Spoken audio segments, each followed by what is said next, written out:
Good morning, learners and viewers. Welcome to the session for quantitative analysis for managerial application. Today, we will start with Unit 4, that is measures of variation and skewness. First of all, we will start with what is the significance of measuring variation. Measuring variation is significant for some of the following purposes. That is, measuring variability determines the reliability of an average by pointing out as if of how far an average is representative of the entire data. Another purpose of measuring variability is to determine the nature and cause of variation in order to control the variation itself. Thirdly, it is measure of variation enables comparisons of two or more distributions with regards to their variability. What are the properties of good measure of variation? A good measure of variation should possess, as far as possible, the same properties as those of a good measure of central tendency. Following are some of the well-known measures of variation which provide a numerical index of the variability of the given data, that is range, average of mean deviation, quartile deviation of semi-interquartile range, and standard deviation. So we will discuss each of them one by one. We will start with range. Suppose range is basically the difference between the highest and the lowest value of the distribution. Here what we see, if we take an example of numbers from 2, 3, 4, 5, 6, 7, 8, 9, 10. So the smallest number is 2 and the highest value is 10. That is the difference. 10 minus 2 is 8. That means we can say that the range is 8. The range is the simplest measure of variability to compute. However, it does not use all of the data. As the sample size increases, the range can increase, but the range can never decrease. Here, we take another example, how to find out the range does not decrease. If we take an example of 2, 3, 5, 10, so here the range is 8. Now we have increased the numbers from 2 to 10. So here the range is 8. That is the highest value minus the lowest value. Range does not give any information about the nature of the distribution of the values. Another concept is coefficient of range. That is, it is basically a ratio of differences of the highest value and the lowest value to the sum of the highest value and the lowest value. Now we move to quartile deviation. Quartile deviation is also known as semi-interquartile range. It is computed by taking the average of the difference between the third quartile and the first quartile. Its third quartile is represented by Q3 and the first quartile is represented by Q1. That means quartile deviation is Q3 minus Q1 by 2.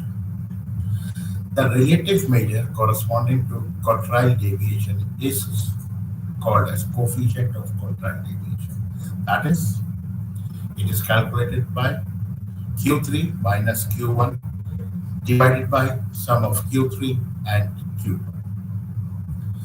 Quartile deviation is superior to the range as it is not based on the two extreme values, but rather on middle 50% of the observations.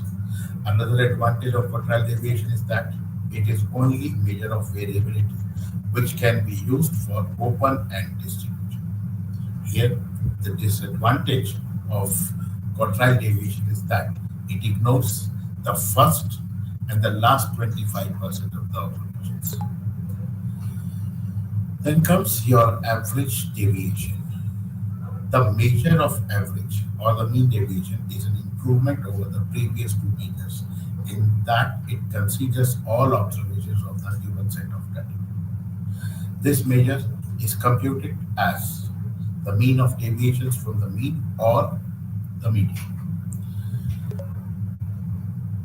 Here, the deviations are treated as positive regardless of this, and that means here we can see that we are summing up the mod values of the difference between the x and the x bar. X bar here in this case is the mean. If we are taking average deviation from the mean, then we have to apply summation mod value of x minus x bar divided by number of terms. If it has to be average deviation has to be calculated in terms of median. So here x bar is replaced by median. That becomes summation of mod value of the difference between x minus median divided by n. The relative measure corresponding to the average deviation is known as coefficient of average deviation. If average deviation has been computed for median, the coefficient of average deviation shall be obtained by dividing the average deviation by the median. There is an advantage in taking the deviations from median because the sum of the absolute deviations from the median will be minimum in actual practice. However, arithmetic mean is more popularly used in computation of average deviation. That means coefficient of average deviation is the ratio of average deviation to median or average deviation to mean. Although the average deviation is a good measure of variability, its use is limited. If one desires only to measure and compare variability among several sets of data. The average deviation may be used. The major disadvantage of average deviation is it lacks of mathematical properties because we are ignoring science. We are computing by using only positive values. This is more true because non-use of sign in its calculations makes it algebraically inconsistent. Now, the next part is standard deviation and variance. Standard deviation and variance measures variability about the mean. Standard deviation is used in other statistics and is the most stable of the variability indices. If one reports the mean as the measure of central tendency, then the standard deviation is also reported. The standard deviation is good for interval or ratio data. However, standard deviation is affected by extreme values. Approximately 68% of the measurements, that is the data, will fall within one deviation of the mean. 95% falls within the two standard deviations, that is 1.96 mathematically. And in case of 97.7, almost 100% fall within the three standard deviations. The concept of standard deviation was introduced by Carl Pearson back in 1893. In terms of the symbol, standard deviation is basically represented by sigma, and mathematically it is evaluated as under root to the ratio of square of the difference of x from the mean to total number of observations. And in case of crooked frequency distribution, that means if we have frequency in the data, that means that f, that will be the formula will change as under root of summation of f into x minus x plus whole square divided by n. This formula of standard deviation can be written as in other forms also, depending upon the nature of the data or the mathematical application what we are using. We have another relation for this one. So that is sigma is equal to under root of summation fx squared upon n minus summation fx by n whole square. And if we are taking differences of the deviations in our calculation of mean, that means if d is equal to x minus a by I, then x is replaced by d. That in that case, the formula becomes summation of under root summation of fd square by n minus summation of fd by n whole square into I. Remember that this into I is outside the under. And if we talk about variance, it is the square root. It is the square of standard deviation. That is, it is denoted by sigma square. Now, we will see a problem and how this formula, what we have discussed, and applied to a numerical problem. Suppose the table below provides the data for library membership of children in different age groups. We have to find mean and standard deviation of the membership fee. Now, we have age group 5 to 7, 8 to 10, 11 to 13, 14 to 16, and 17 to 20. Membership fee is given to us, that is for the first case it is 30, 40, 50, 60, and 70. Now, number of children, that is 10, 8, 7, 3, 2. This number of children will be treated as the frequency. Now, for our calculation purpose, we will be changing this. We will be considering age group and number of children as we have discussed that it is the frequency. Now, since the number we are talking about membership fee, that means here we will be considering this membership fee as x. Since the numbers are small, so we won't be using a deviation formula for that. Straight away we will be multiplying 30 into 10 for fx. We will get 300. Similarly, for all values, we will get different values. That is 320, 350, 180, 140. In the last column, we have to evaluate fx square. That means we have to square the value of x. 30 square is 900. 900 into 10 is 900. Similarly, we will be calculating for all the values. We are going to get 5 different values. We have to sum up. Now we will be summing up summation of f, summation of fx, and summation of fx square. Means straight away we are going to get summation of x by n, that is 1290 divided by 30. That is 20. Now we will be using formula for standard deviation because there is no deviation, or since the data was small, frequency numbers were small, so we have not used any deviation. We will be using summation of fx square by n minus summation fx upon n square. Summation fx square is 599 divided by 30 minus 1290 divided by 30 whole square. After calculating, we are going to get standard deviation as 12.15. Now we move to coefficient of variation. For distributors having the same mean, the distribution with the largest standard deviation has the greatest variation.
Use different formulas. This coefficient of skewness was derived by Carl Pearson, and he suggested that the measure of skewness can be computed from mean, median, or mode. If we talk about mean and mode, we can use the formula Sk, that is coefficient of skewness, Karl Pearson's skewness coefficient, is equal to x minus MO. MO is mode divided by standard deviation.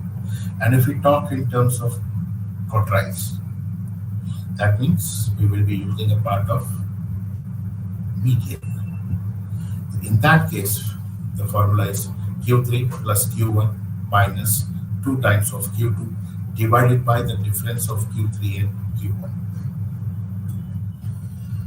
Coefficient of skewness, Sk, is equal to 3 times the difference of mean minus median divided by standard deviation. If Sk is greater than 0, the distribution is positively skewed. And if Sk is less than 0, it is negatively skewed. And if Sk is equal to 0, the distribution is symmetrical. Q3 plus Q1 minus 2 times of median divided by Q3 minus Q1. It is a formula for coefficient of skewness which was given by Boole, and it is more appropriate because we use it. Now, here again we will discuss about a problem and we will see what is the difference between Karl Pearson, application of Karl Pearson formula and Boole's method for calculating coefficient of skewness. We have profit in thousands for the group and number of companies. So we will convert that information into these columns. That is profit 12 to 14 till 24. We are given number of companies, that is the frequency, 7, 15, 18, 20, 25, 10, and 5. Here we see that large marks, that is profit number, are bigger and the frequency is bigger. In that case, we will be using different formula. We will be finding a suitable condition to evaluate this problem. So first of all, we will find out the middle value or midpoint. That is midpoint of 10 and 12. It will be 11. And we can see that there is a difference of 2. So similarly, we will be adding 2. 13, 15, 17, 19, 21, and 23. Now, we will count how many observations are there. We can see that there are 7 observations. The center value will be the 4th one. So we can place 0 over there. And above 0, we can place -1, -2, -3. And below 0, we can place +1, +2, +3. Now the question arises how this is evaluated. So at the top, you can see that D is equal to x minus 17 divided by 2. Now, moving further, we will calculate FD and FD square. We have to be very careful in calculating FD. We have to consider minus sign in this. We cannot leave or ignore minus sign in this calculation. 7 into -3 is -21. 15 into 2 is -2 is -13. 18 into -1 -18. 20 into 0 0. And similarly, we will calculate 25, 28, 50. Now, the last column, it is FD square. We will be squaring D, values of D. So that means we won't be getting any negative term over here because all negative terms, when they are squared, negative sign is converted into plus sign. So we can see that squaring -3 is 9, 9 into 7 is 63. Similarly, we will be calculating all the values of FD square column. Now, we have to sum up summation of F, that is N. Summation of FD, that is -9. Summation of FD square, that is 251. First of all, we will calculate mean. Mean is x bar is equal to A plus summation FD by N into I. Here, A is what we have assumed, that is 17. The summation of FD is -9, which is taken from the table. N is 100 and I is 2. the difference between 12 and 10. After calculating it, we will get mean of this data is as 16.82. Now, we will move further to calculate its mode. Mode is calculated by L plus D1 by D1 plus D2 into I. If you remember, maximum frequency occurs in 25. For mode, we have to see maximum frequency. So here in that case, the lower limit will be 18. So we will be calculating this 18 plus 5 upon 5 plus 15 into 2. I is 2, the difference between 12 and 10. So we are going to get value as 18.5. Now comes your standard deviation. Standard deviation formula is under root summation fd squared by n minus summation fd by n into I. After placing up all the values and calculating, we get standard deviation as 3.1634. Now, we will be using the formula mean minus mode by standard deviation. That comes 16.82 is the mean, mode is 18.5, and your standard deviation is 3.1634. Mode is greater than negative. Thereafter calculation, it comes out to be negative 0.5310. As the negative sign is there, mode is greater, so it is negatively skewed. And there is a greater concentration towards the higher profits. Now, for calculating Bowley's skewness coefficient,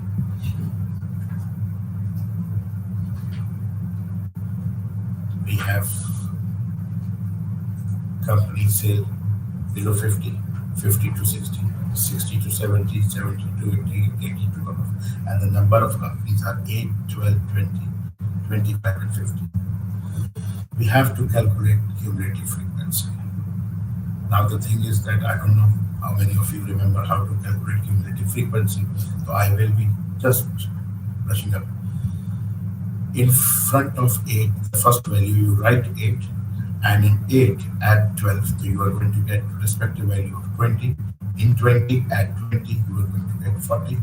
40 plus 25 is 65, and 65 plus 15 is 80. When you are going to sum up all these values of the number of the companies, you will get 80. Now, we have to calculate quantiles Q1, Q2, Q3. Q2 is median. We will start with Q1. Q1, your N is 80. 80 divided by 4. That will give 20th observation. 20 lies between, you have to check this 20 in terms of cumulative frequency. That lies in the class interval of 50 to 60. So here in that case, L will be 50. N by 4 is 20. PCF, that means preceding class cumulative frequency. That means cumulative frequency above 20. That is 8. Observation of the median class is 12. And the difference is 10. So we get Q1 as 60.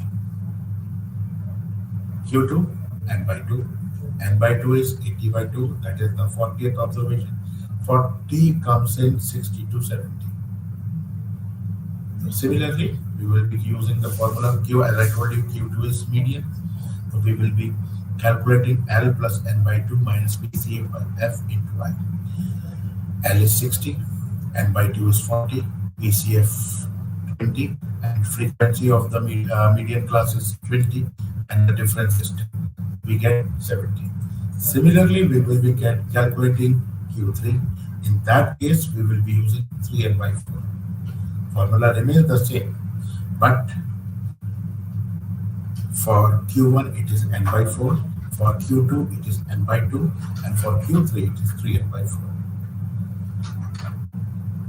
So we get 670 plus 60 minus 40 by 25 into 10. After calculation, it comes out to 70 here. We know the formula is Q3 plus Q1 minus 2 times of median upon Q3 minus Q1.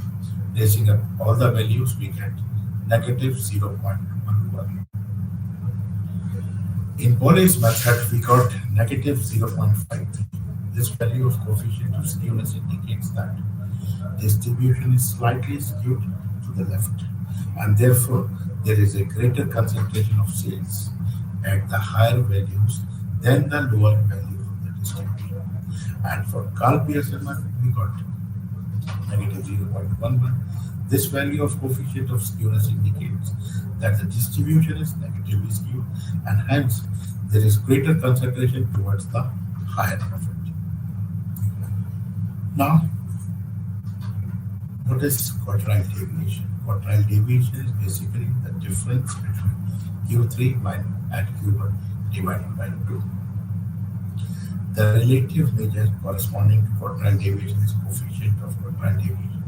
That is Q3 minus Q1 divided by Q3 plus Q1. We know how to calculate Q3 and we know how to calculate Q1. The quartile deviation is superior to the range as it is not based on the two extreme values but rather on the middle 50% observations.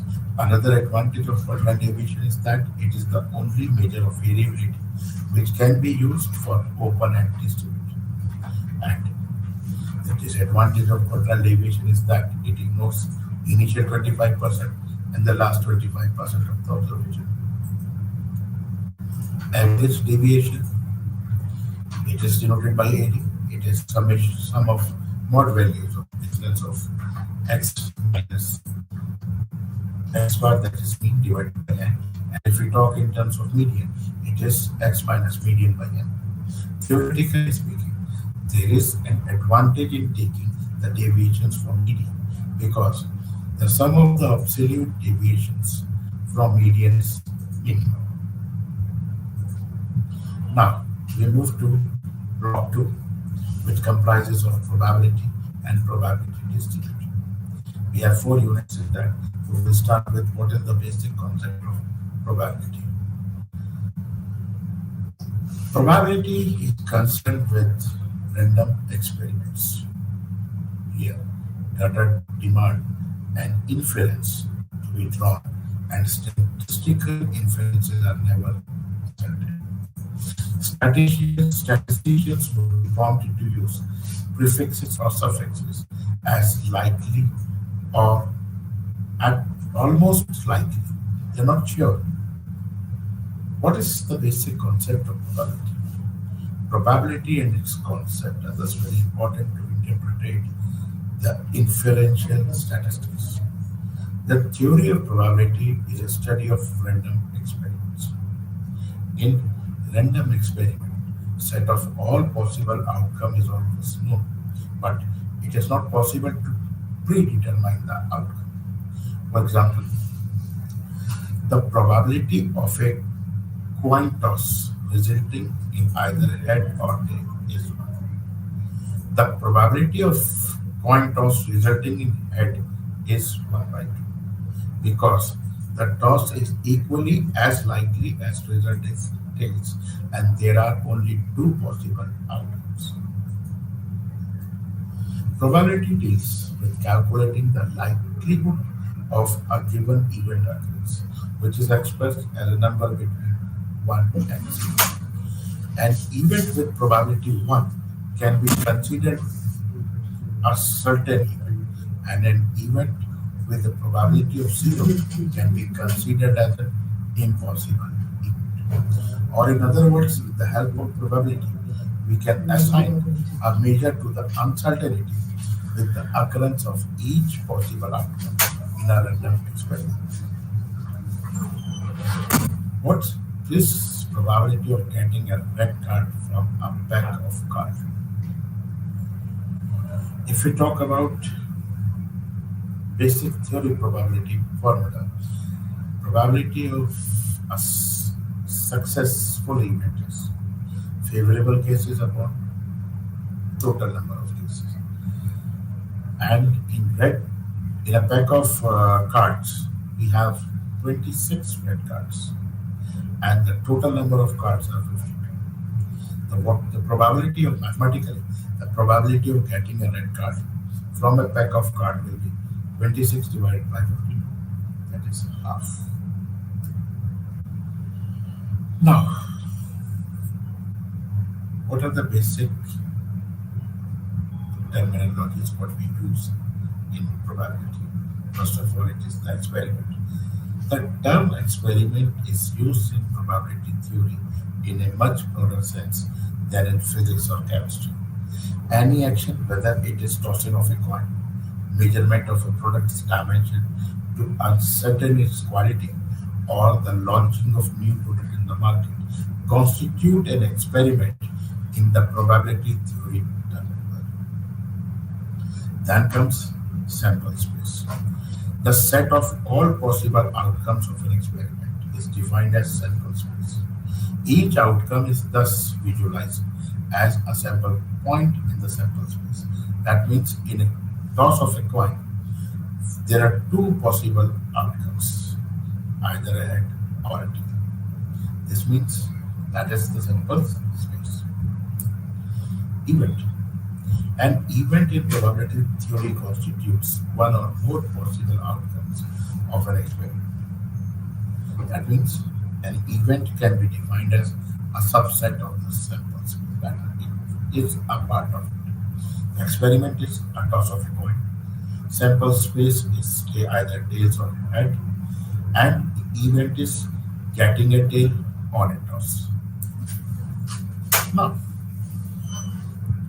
moving further, we will find out what are the different definitions for probability. We have two basically used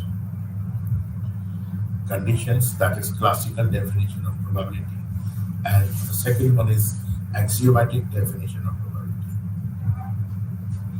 Before defining probability, several other definitions need to be understood. That means we will start with the random experiment. An experiment or trial whose outcome is not perfectly predictable, but for which the set of all possible outcomes is repeatedly trial is known. That means if we take up an example of toss of a coin, we know that either a head or a tail will come. That means we have two outcomes. Then a random variable is an assignment of numbers to possible outcomes of a random experiment. For example, if we consider toss of a coin, well, that is a simple example. The number of heads showing when the coin lands is a random variable, and number of tails is 0 by t. The random value assigns the number 0 to the outcome pt, 1 to the outcome th, and 2 to the outcome head of both. The outcome space is the set of all possible outcomes of a given random experiment. The outcome space is often denoted by capital S. An event is a subset of outcome space. An event is determined by a random variable. Outcomes are the set of all possible results of a random experiment. Then comes your exhaustive events. Exhaustive events are a set of events in a sample space such that one of them compulsorily occurs while performing the experiment. Or in simple words, we can say that all possible events in a sample space of an experiment constitute exhaustive event. For example, while tossing an unwise coin, there are two possible outcomes, head or tail. So, these two outcomes are exhaustive events, as one of them will definitely occur while flipping that coin. Disjoint or mutually exclusive events. Two events are disjoint or mutually exclusive if the occurrence of one is incompatible with the occurrence of other. That is, if they can't both happen at once, if they have no common outcome. Eventually, two events are disjoint if their intersection is an empty set.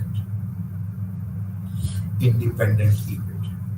Two events A and B are statistically independent if the chance that both happen simultaneously is the product of the chances that each occurs individually.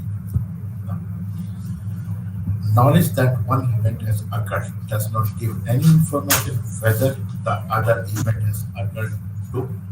That means we will discuss. See here example. Getting head on the first throw and getting head on the second throw are two independent events. Then comes your equally likely events. Two events are said to be equally likely if the occurrence of none of them is expected in preference to others. Equally likely events are those events which have an equal probability of occurring. For example, when we toss an unbiased coin, the probability of getting a head is 1 by 2, and the probability of getting tail is again 1 by 2. So we can say that it is an equally likely event. When we roll a die, the probability of getting 1 is 1 by 6. Probability of 2 is getting again 1 by 6. Probability of 3 is 1 by 6, and probability of getting 6 is 1 by 6. Here this is another example of equally likely event. However, the probability of drawing one red ball in a bag of 3 blue and 2 red ball is 2 by 5. The probability of drawing a blue ball from a bag of 3 blue and 2 red ball is 3 by 5. We can clearly see that these events are not equally likely to occur. This is basically what is the difference what we get. Now, mathematical definition of probability. If n is the number of equally likely, mutually exclusive, and exhaustive outcome of a random experiment, out of which n outcomes are favorable to the occurrence of an event A, then the probability that A occurs is denoted by PA, and PA is the ratio of number of outcomes favorable to A upon number of exhaustive outcomes. Mathematically, we can say that n by n. All these approaches, however, share the same basic axioms. These axioms are fundamental to probability theory and provide us with unified approach to probability. The axioms are: the probability of an event A, which is denoted as PA, must be a number between 0 and 1, and both are inclusive. That means we can say that probability of any event is 0 is less than or equal to PA is less than or equal to 1. Second one is the probability of occurrence of one of the other of all possible event is equal to 1. If S denotes the sample space of the set of possible events, we write PS is equal to 1. That means summation of getting a tail or a head 1 by 2 plus 1 by 2 is 1. If two events are such that occurrence of one implies that the other cannot occur, then the probability that either one or the other will occur is equal to sum of their individual probabilities. What we have discussed, probability of head plus probability of tail is 1. Now, we will take up a problem which is somewhat a bit under complex situation.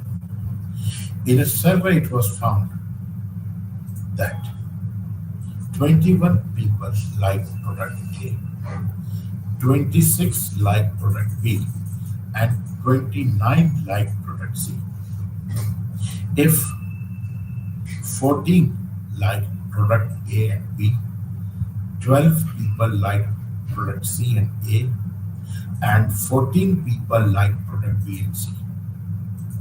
And There are 8 people who like all the 3. Now the thing is that how many people like product C only? This problem is basically related to the application of set theory. We will see how it is used. We have 3 products A, B, C. We will go back to the problem. So we will be converting this information what is given to us in the problem to the mathematical form. NA is equal to 21, NB is 26, NC is 29, and NA intersection B. That means 14 people like product A and B. That is intersection. 14.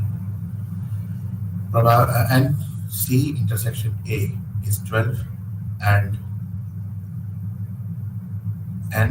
B intersection C is 14. And all the 3 is like by, that means it is denoted by N, A intersection B intersection C is equal to 8. Now, when we convert this information into a Venn diagram, so we see that we have 3 products, we have 3 circles. These 3 circles will be intersecting. When we go back to the condition what is given to us, here we can see that N A intersection B is 14, 6 and 8, and C intersection A is 12. 8 is included over there and 4 is more. And for B intersection C it is 14. 8 is already included and we get 6. And A intersection B intersection C is 8. At the center we get 8. Now, how to calculate how many people like product C? Product C, here we can see that it is 29.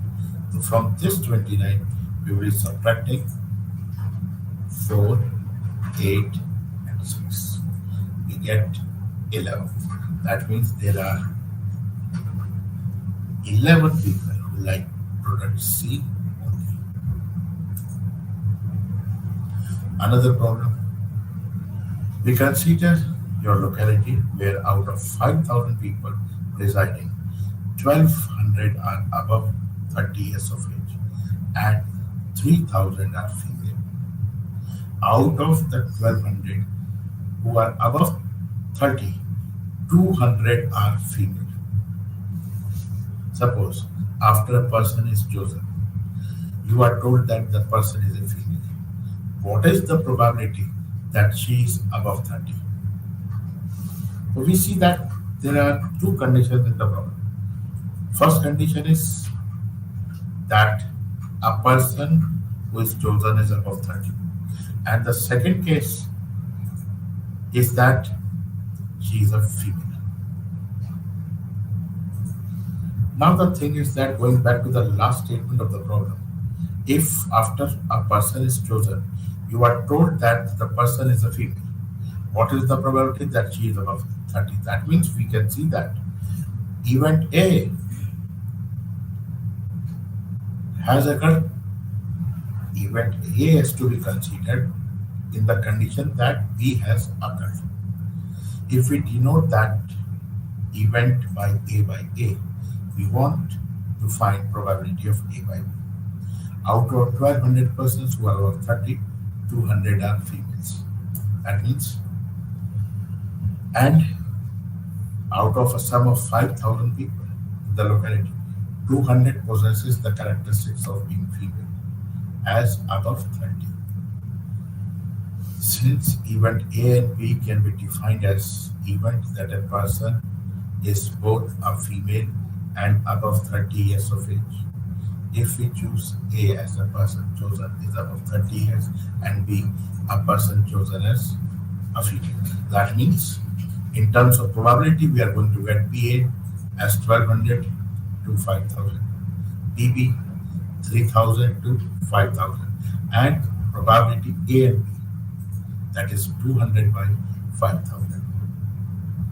To find the probability that the given a female has been chosen, she will be above 30. We see that out of the 3,000 females in the population, only 200 females are above 30. That means A by B is 200 by 3,000. We have to calculate A by B. In that case, 200 by 3,000 can be written, and that is the answer what we are being. Now the question is how it is being calculated, or what is the another way of calculating it. Here we can see that 200 by 5,000 into 5,000 by 3,000, which we in the other term can be written as 200 by 3,000. That means PAB by PB.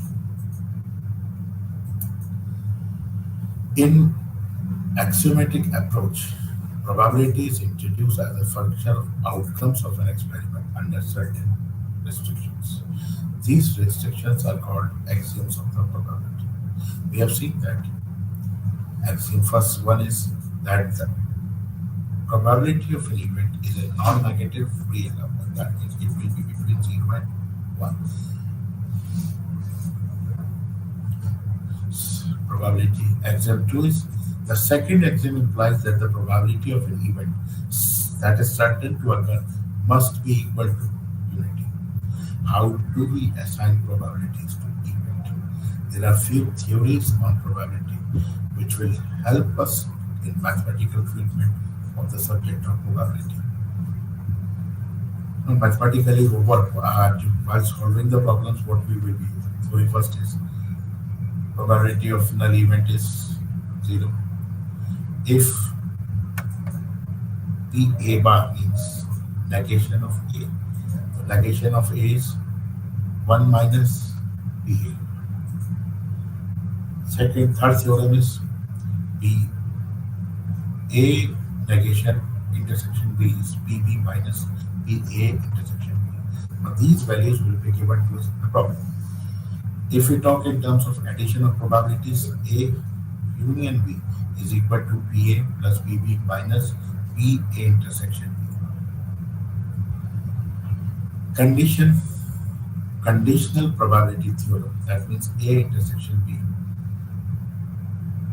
It can be written in two forms, PA into PB by A or PB into PA by B, where PB by A is a conditional probability of B given that A has already occurred. Theorem 6 is multiplicative theorem for independent events. If A and B are independent events, then the probability of their occurrence simultaneously is given by PA intersection B is equal to PA into PB. Then comes the most important part, that is the Bayes theorem. Before starting it is required to know about prior and posterior probabilities. Prior probabilities are the probabilities which are assigned to events on the basis of conditions or past experience or judgment. And posterior probabilities are the revised probabilities in the light of some additional information, because this is much more important when we apply Bayes theorem. If it states that if A and B are two mutually exclusive and collectively exhaustive events, and C is another event defined in the context of same experiment, then given the values of PA, PB, PC by A, PC by B, the conditional probability that PA by C will be equal to PC by A into PA upon summation of PCA into PA plus PC by B into PB. If we talk in terms of B and C, B part will come up and the denominator will remain the same. Now we take up an example. A car manufacturing factory has two plants, X and Y. Plant X manufactures 70% of the car, and plant Y manufactures 30%. 80% of the cars of plant X and 90% of the cars at plant Y are rated of standard quality. A car is chosen at random and it is to be of standard quality. What is the probability that it came from plant X? Now we see that there are two plants manufacturing cars. They are manufacturing quality products. Respected probability is given to us. We are selecting a car of standard quality. Now, what is the probability that it came from plant X? Now, we will be converting this statement to our mathematical form. Let A be the event of the car is of standard quality. B1 and B2 be the events that the car is manufactured by plant X and plant Y. Going back to the problem, 70% of the cars are manufactured by plant X and 30% by plant B. That means 70 by 100. B1 is 7 by 10 and B2 is 3 by 10. Now, event is of the standard quality. If it is manufactured by plant 1, so it will be PE by B1. It is 80 by 100 given in the problem, 8 by 10. And car selected is of standard quality and it is manufactured by plant Y. It is 90 by 100, that is 9 by 10. Now, our problem is what we have to find. We have to find the probability of us selecting a standard quality car, but it is manufactured by plant X. Mathematically, how we will be changing this? We have to calculate PB1 by E. That is equal to PB1 into PE by B1 upon summation of PB1 into PE B1 plus PB2 into PE by B2. Now, we have PB1 as 7 by 10, PE by B1 as 8 by 10. In the denominator, we will get these values plus selecting of plant and their respective quality manufacturing probability, that is 9 by 10. We are going to get 56 by 83.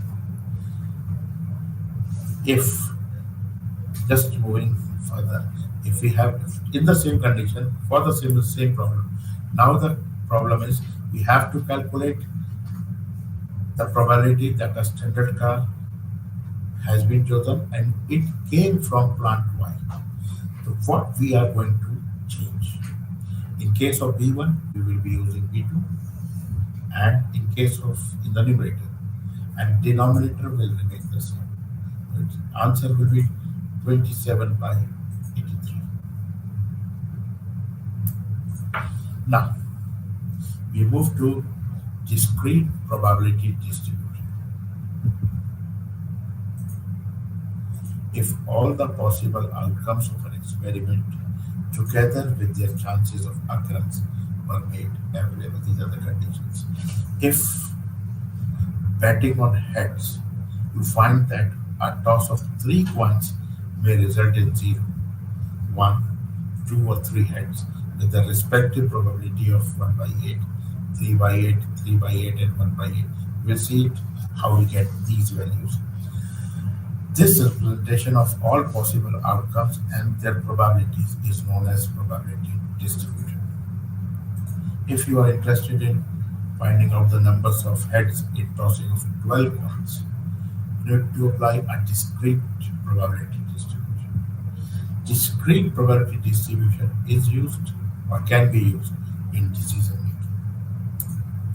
Outcomes of toss of 3 coins are expressed in terms of number of heads. What we are going to get: no head, 1 head, two head, or three head, and respectively we will be getting the probability of the occurrence. This uncertain real variable h, which assumes different values depending on the outcomes of an experiment, and to each of whose value a probability assignment can be made, is known as random variable. A discrete probability distribution counts occurrences that have countable or finite outcomes. This is in contrast to the continuous distribution, where outcomes can fall anywhere in the continuum. Common example of discrete distribution includes binomial, Poisson, and Bernoulli's distribution. A discrete probability distribution function has two characteristics.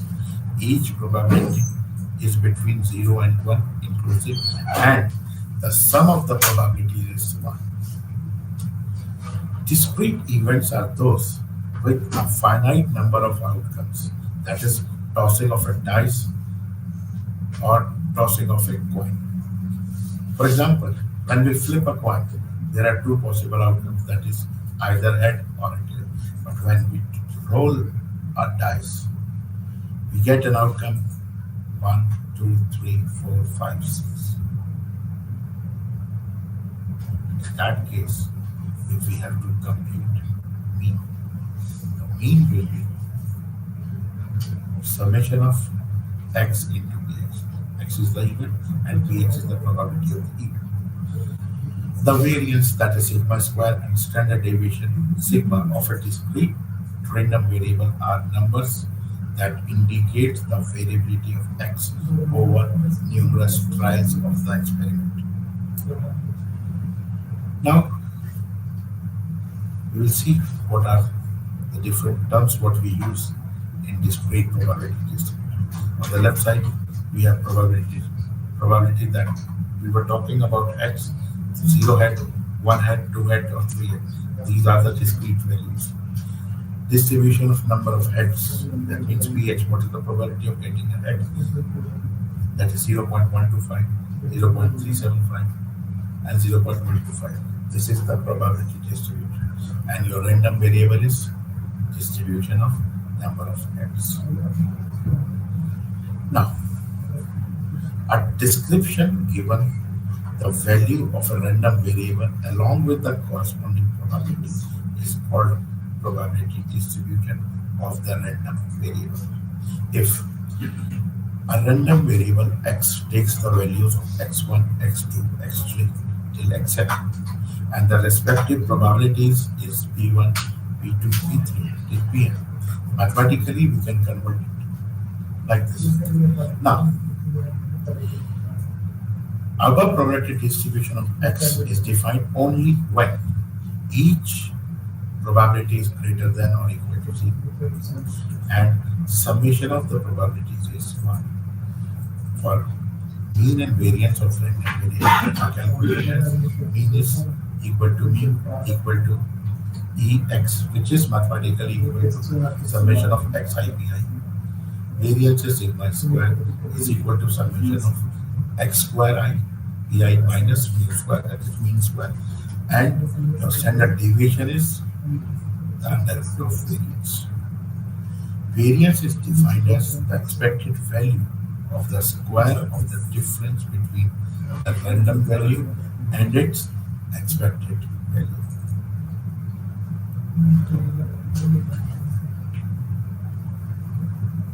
With this, we will be concluding today's session, and we will be continuing with this in our next session.